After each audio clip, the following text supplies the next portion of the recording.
بسم الله الرحمن الرحيم. نحمد الله العظيم ونصلي على رسوله الكريم. أما بعد فأعوذ بالله من الشيطان الرجيم. بسم الله الرحمن الرحيم. ما يلفظ من قول إلا لديه رقيب عتيد. صدق الله مولانا العلي العظيم. ایک مرتبہ کی بات ہے کہ ایک نوجوان نے فحش کلامی کی. ایک بزرگ نے اس سے کہا، اے نوجوان، ہوش کر کہ تو اللہ رب العزت کے نام کیسا خط بھیج رہا ہے.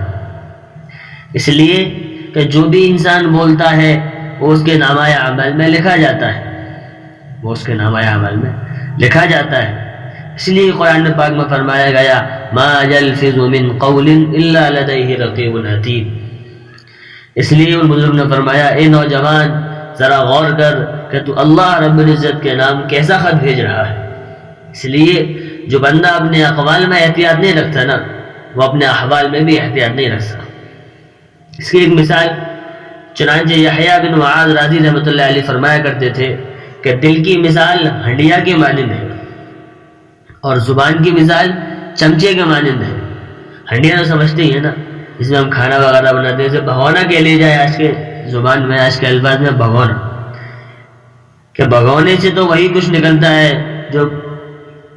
جو کچھ اس میں موجود ہوتا ہے. بھگونے سے یا ہنڈیا سے کیا نکلتا ہے؟ جو کچھ اس میں ہوگا وہی اس میں سے نکلے گا.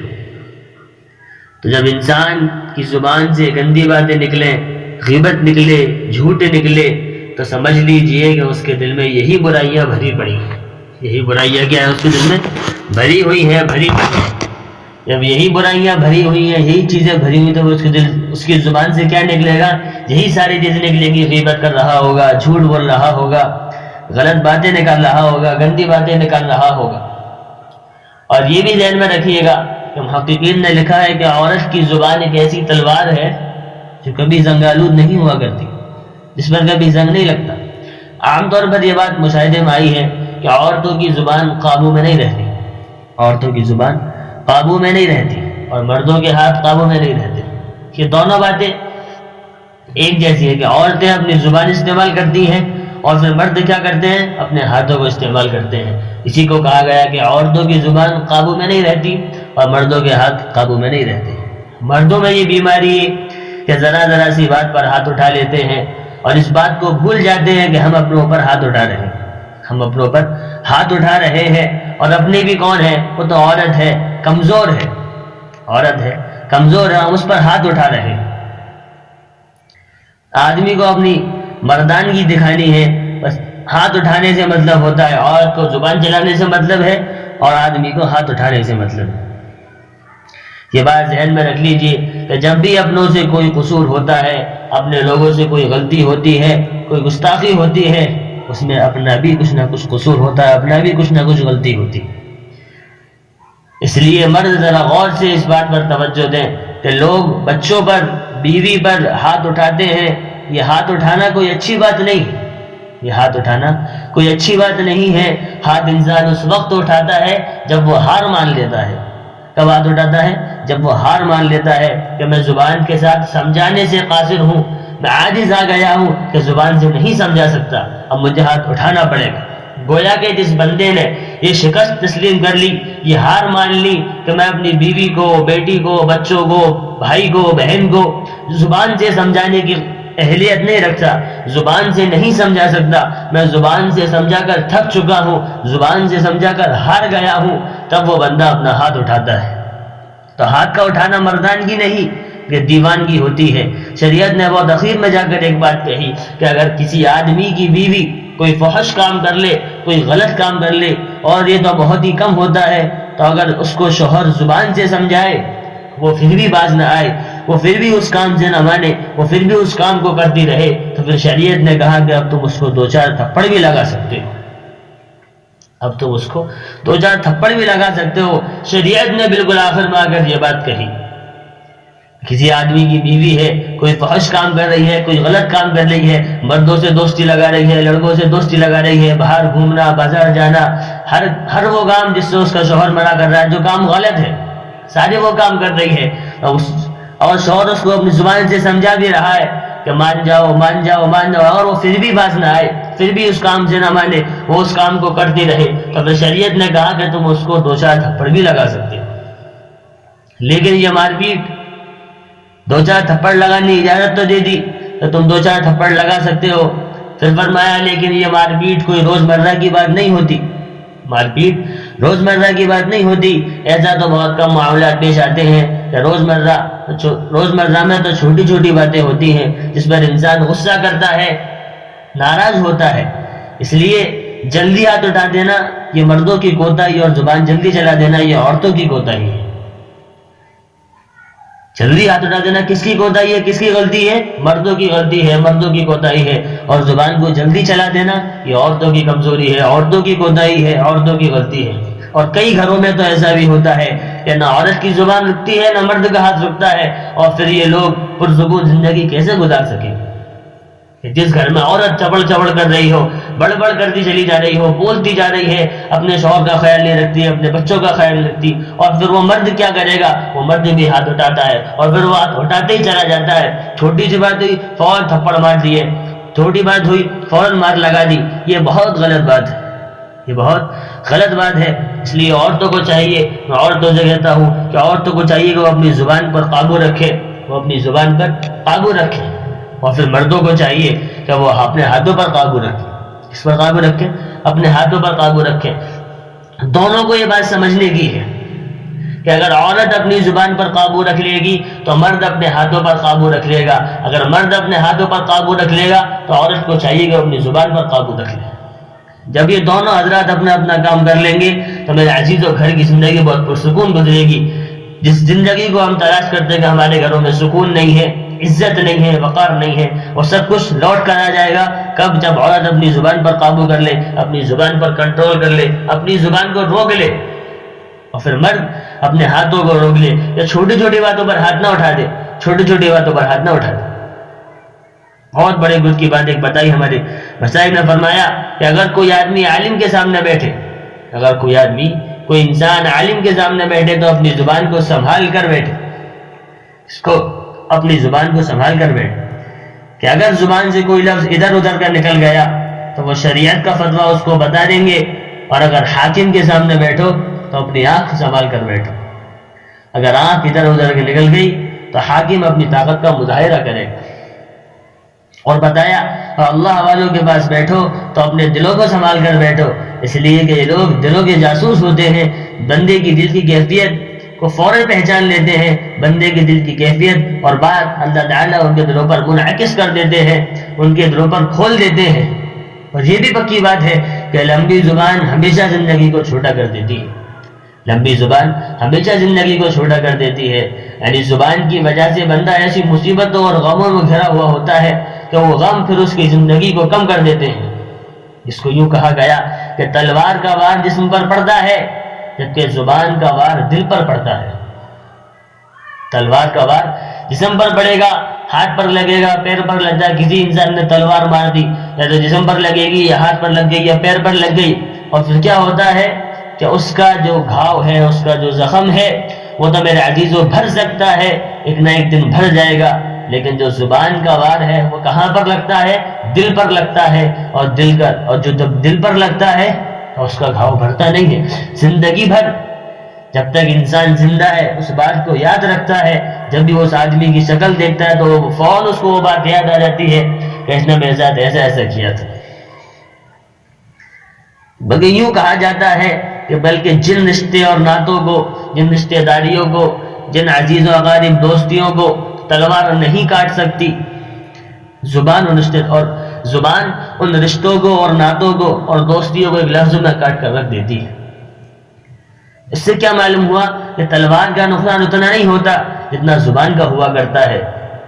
تو یہ بھی حقیقت ہے کہ بند منہ کے اندر مکھیاں نہیں پڑا کرتی، بند منہ کے اندر مکھیاں نہیں پڑا کرتی، مکھی منہ میں تب پڑے گی جب منہ کھلے گا۔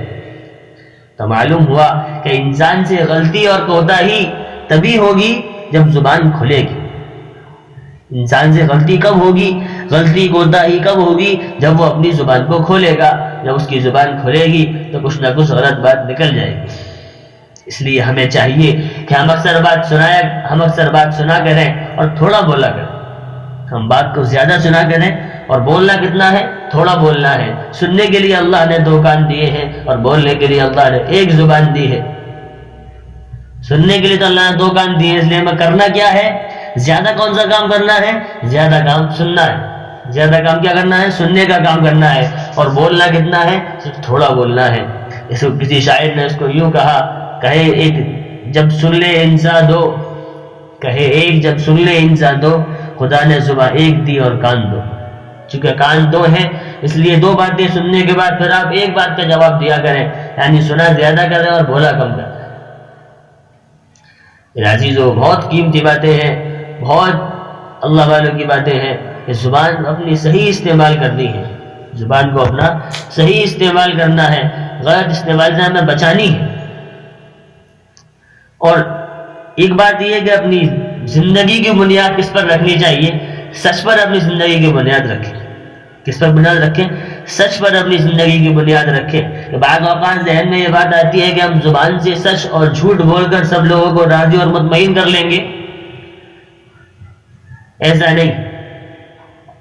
ایسا ہو جاتا ہے کہ انسان جب زبان سے کوئی بات کہتا ہے، وہ سچی ہو یا جھوٹی ہو، سامنے والے سے ہم نے کوئی بات کہی، باپ سے کہی، بیٹے سے کہی، بھائی سے کہی، بہن سے کہی، بیوی سے کہی، اپنی عورت سے کہی، ہم نے سچ بولا تب بھی وہ اس بات کو مانتا ہے، غلط بولا تب بھی اس بات کو مان رہا ہے، جھوٹ بول رہے تب بھی مان رہا ہے. یعنی ہم انسان کو اپنی زبان کے الفاظ سے جو نکلتے ہیں، سچ ہو یا جھوٹ، سامنے والے کو ہم راضی اور مطمئن کر لیں گے.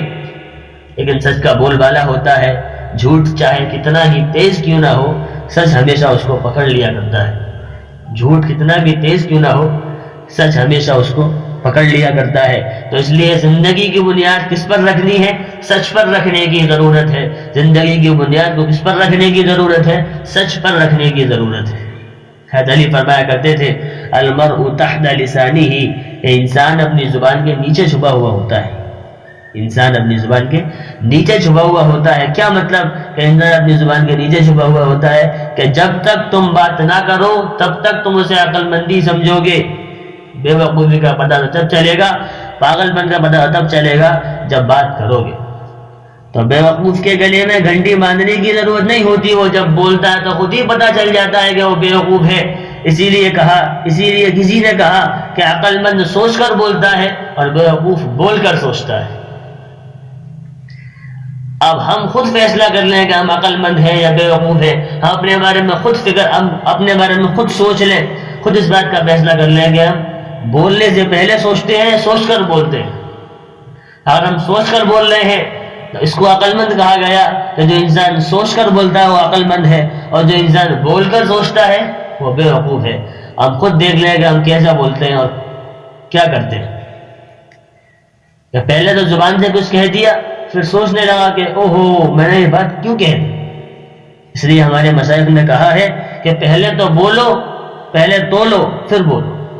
پہلے کیا کرو؟ تولو پھر بولو. کہ بات کرنے سے پہلے ہم سوچا کریں، خود جائزہ لیں کہ یہ بات ہمیں کرنی بھی چاہیے کہ نہیں. یہ بات ہمیں کرنی بھی چاہیے کہ نہیں. یعنی ہم کوئی بات اپنی زبان سے نکال رہے ہیں، کسی سے کوئی بات کہہ رہے ہیں، تو اس بات کو اپنے دل میں سوچ لیا کریں، اپنے دماغ میں سوچ لیں کہ یہ بات ہم جو کہہ رہے ہیں یہ صحیح بات ہے بھی یا نہیں. اس سے سامنے والے کے دل پر کیا اثر پڑے گا، اس سے اثر اچھا پڑے گا یا غلط پڑے گا. اس بات کو ہم سوچ لیا کریں. جب ہم جائزہ لے لیں گے، سوچ لیں گے، سوچ کر بولیں گے، تو میرے عزیز و دنیا میں ہم ناکام نہیں رہیں گے. عقل مند بھی کس انسان کو بتایا گیا؟ جو پہلے بات کو سوچ لیتا ہے پھر بولتا ہے. اور بے وقوف کسے بتایا گیا؟ جو پہلے بولتا ہے پھر سوچتا ہے.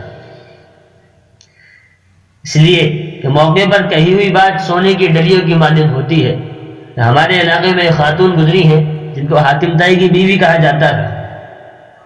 یہ واقعہ ہے کہ ہمارے علاقے میں خاتون گزری ہے جن کو حاتم طائی کی بیوی کہا جاتا تھا.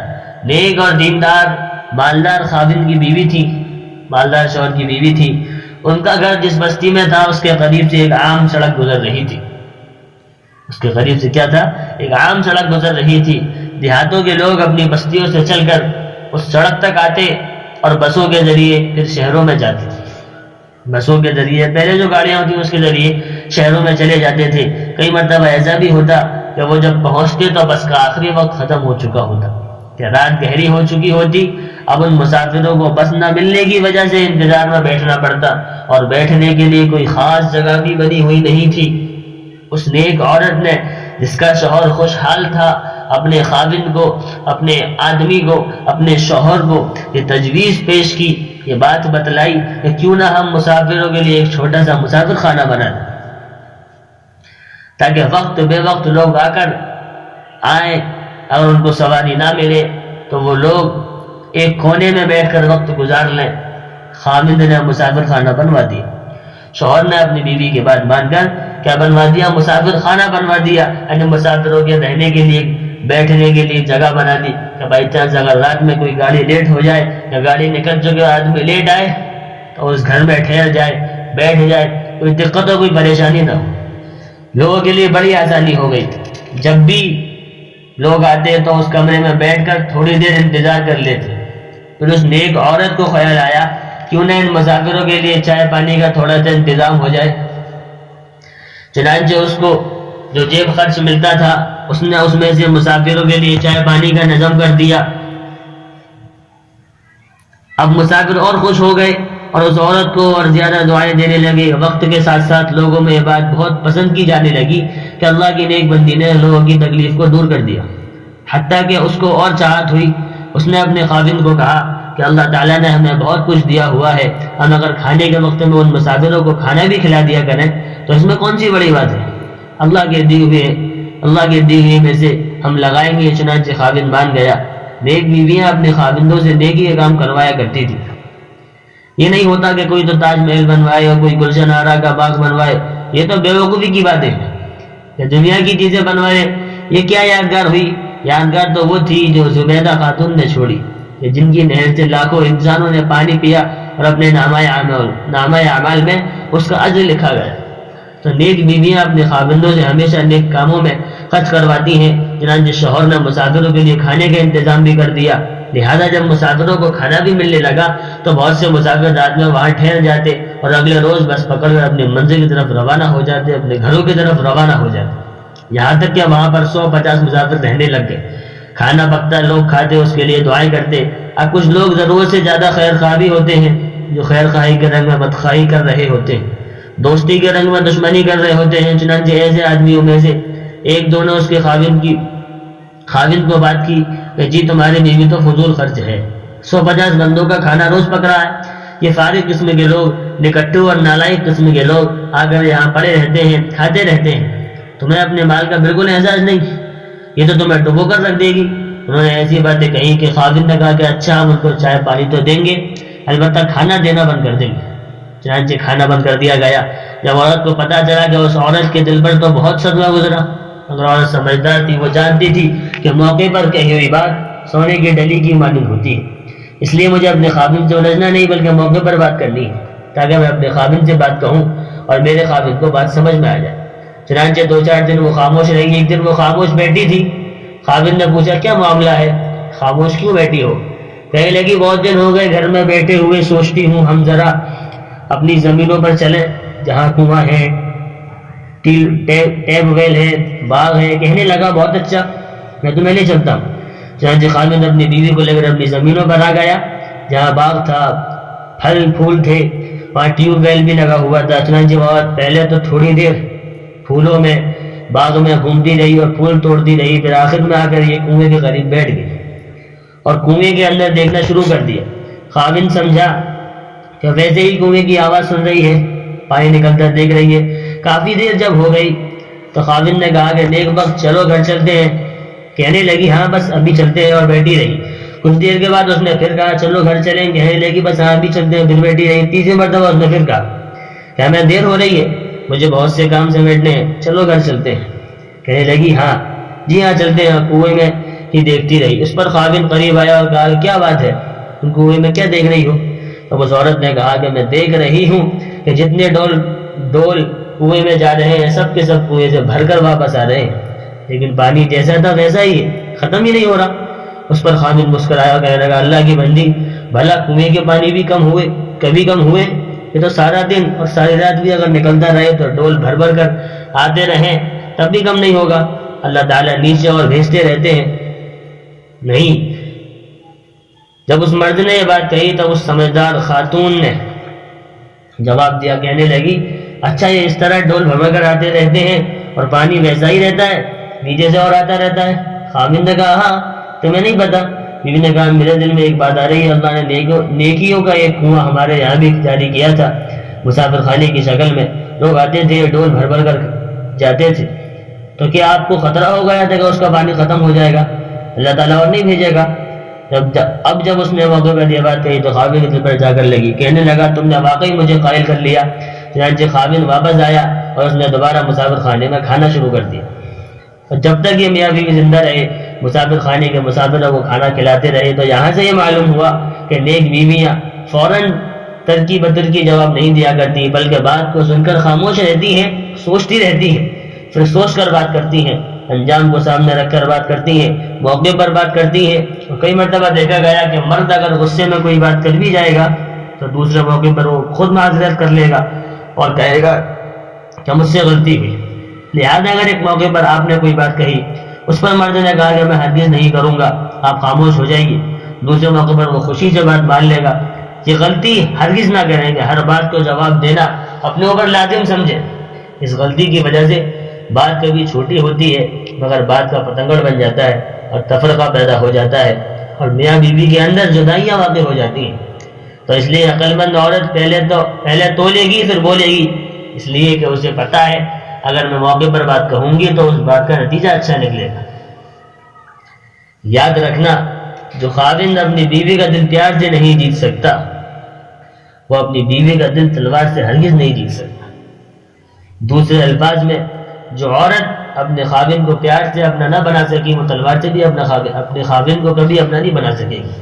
کئی مرتبہ عورتیں سوچتی ہیں کہ میں اپنے بھائی کو کہوں گی وہ میرے خاوند کو ڈانٹے گا, میں اپنے ابو کو بتاؤں گی وہ میرے خاوند کو سیدھا کر دیں گے. ایسی عورتیں انتہائی بیوقوف ہوتی ہیں, بلکہ پرلے درجے کی بیوقوف ہوتی ہیں. یہ کیسا ہو سکتا ہے کہ آپ کے بھائی اور آپ کے باپ ڈانٹیں گے اور آپ کا خاوند ٹھیک ہو جائے؟ یہ تیسرے بندے کے درمیان میں آنے سے ہمیشہ فاصلے پڑ جاتے ہیں. جب آپ نے اپنے خاوند کے معاملے میں اپنے ماں باپ کو ڈال دیا تو آپ نے تو تیسرے بندے کو درمیان میں ڈال کر خود فاصلہ کر لیا. تو جب آپ خود اپنے اور اپنے میاں کے درمیان فاصلہ کر چکی تو اب یہ قریب کیسا ہوگا؟ اس لیے اپنے گھر کی باتیں اپنے گھر میں سمیٹی جاتی ہیں. لہٰذا یاد رکھیے اپنا گھونسلہ اپنا کچا ہو یا پکا. خاوند کے گھر میں اگر آپ فاقے سے وقت گزاریں گی تو اللہ رب العزت کے جہاں درجے اور رتبے پائیں گی. اپنے والد کے گھر کی آسانیوں اور ناز و نعمت کو یاد نہ کرنا. ہمیشہ ایسا نہیں ہوتا کہ بیٹیاں ماں باپ ہی کے گھر میں رہتی ہیں, بالآخر ان کو اپنا گھر بسانا ہوتا ہے. اللہ کی طرف سے جو زندگی کی ترتیب ہے اس کو اپنانا ہوتا ہے. اس لیے اگر خاوند کے گھر میں رزق کی تنگی ہے یا خاوند کی عادتوں میں سے کوئی عادت خراب ہے تو صبر و تحمل کے ساتھ اس کی اصلاح کے بارے میں فکر مند رہیں, سوچ سمجھ کر ایسی باتیں کریں, خدمت کے ذریعے سے خاوند کا دل جیت لیں. تب آپ جو بھی بات کہیں گی خاوند مان لے گا. کریں گے انشاءاللہ. اللہ تعالی ہم سب کو عمل کرنے کی توفیق نصیب فرمائے. وآخر دعوانا الحمدللہ رب العالمین.